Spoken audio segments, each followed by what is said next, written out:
So far we have talked about how diversity is generated in the variable region of the antibody.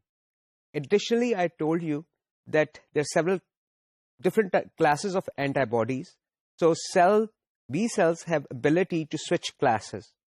This process also happens at the DNA level. That will be topic of this module. Additionally, I will tell you also that how B cells, which initially produce IgM antibodies, which are embedded in their surface, embedded in the plasma membrane on their surface, how they're able to produce same IgM antibody in a form that is now released into the extracellular environment. So let's begin our discussion. B cells initially produce IgM antibodies. The classes of antibodies are basically determined by the constant region, and first constant region in the DNA sequence is the mu region, which basically is the region that when it is translated results in IgM molecule.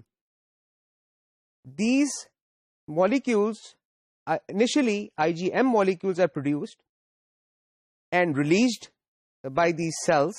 This is the basically primary antibody response. Other antibodies, which include IgM, IgA, for example, IgE, these are the secondary class of antibodies which are produced by rearranging the DNA. However, I would like to emphasize that the variable region, which is formed by joining of B, D, and J regions at the DNA level, that determine the specificity of the antibody.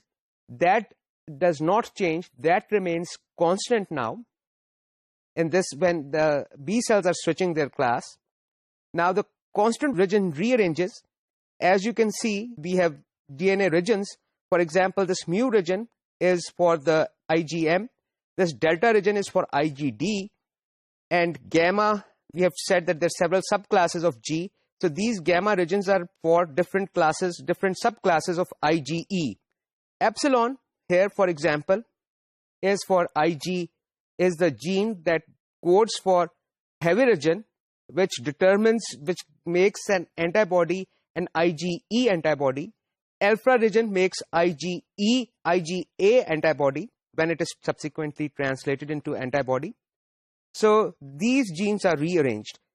So now let's see, when B cell becomes a plasma cell, another deletion occurs in the cell's DNA, which positions heavy chain variable region next to a different constant region. So in this case, we are going to make an IgE molecule. We will delete these IgM and this mu and delta region, which is present right here. This will be deleted. This segment of DNA will be deleted. The variable region will be put next to the gamma region of the DNA, resulting in production of IgG molecule, not IgM molecule, which this DNA was producing previously. So here's the process. The DNA is going to be rearranged. A segment of DNA is going to be removed. Here I would like to mention that once a B cell switches class, it can no longer go back to making IgM, for example, or IgD molecules, because this portion of DNA will be now deleted from the genome. So now this particular B cell is going to make an antibody, an IgG antibody, when this region is transcribed and translated, subsequently translated. So here you can see this is the rearrangement of these gene segments at the DNA level, and once they are transcribed, they will form a messenger RNA. Messenger RNA, when becomes mature, it will lose exons, it will keep exons, it will lose the introns. Now we have mature messenger RNA, which will leave and go to the cytoplasm, where it will be translated and an antibody will be produced. Again, I would like to re-emphasize that the variable region, V, D, J, these regions stay the same. So antibody specificity is not changing, which is a function of the variable region of the antibody. Only constant region is changing, which basically determines what the class of a particular antibody.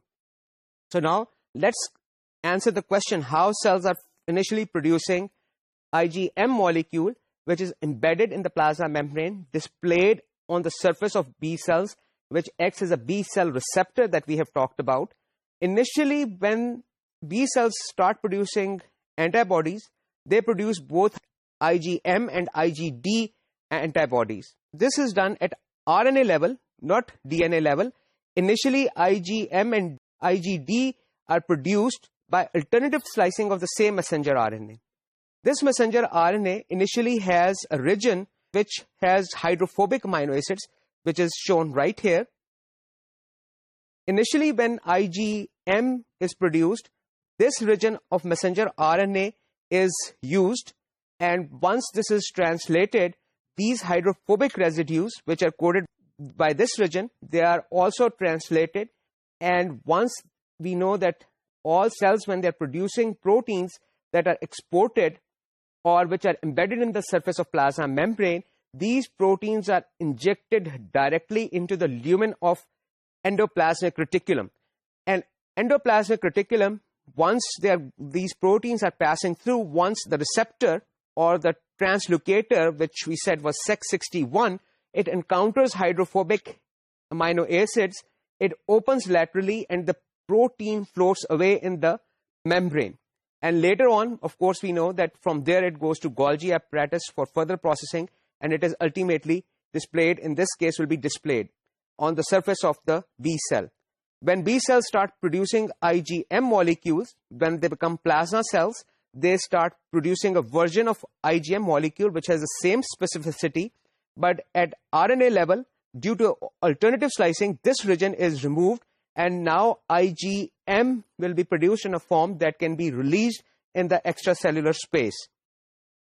So the important lessons of this module: the class switching happens at the DNA level, rearrangement of gene segments. However, when IgM is produced in the form with it can be exported into the extracellular space, that happens at RNA, messenger RNA splicing level or editing level.